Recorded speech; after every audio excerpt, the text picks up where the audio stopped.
So hi, what's going on over at this booth tonight? Well, we're promoting this new movie that we've made called The Legend of Oz, which traces the history of the ski film from the 1930s through what the kids are doing today, and of course, including snowboarding.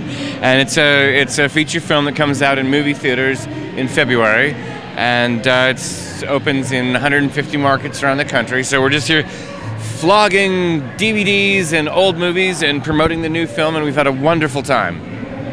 So I see a bunch of other DVDs here. Can you talk to us a little bit about what they're all about?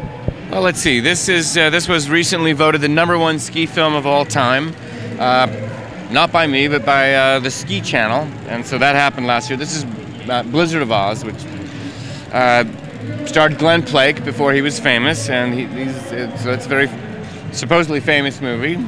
And we've got Dr. Strangelove, which was a miserable failure, but it's very funny and has caught on as a cult classic. Kind of interesting. This is actually a good movie.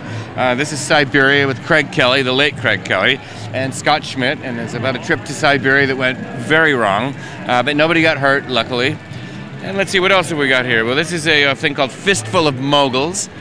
This is Glenn Plake predicting that Johnny Mosley would win the Olympic gold medal, which he did. So we were filming him the year before, and so it's a very interesting movie. And that's really about it. So what made you get into filmmaking?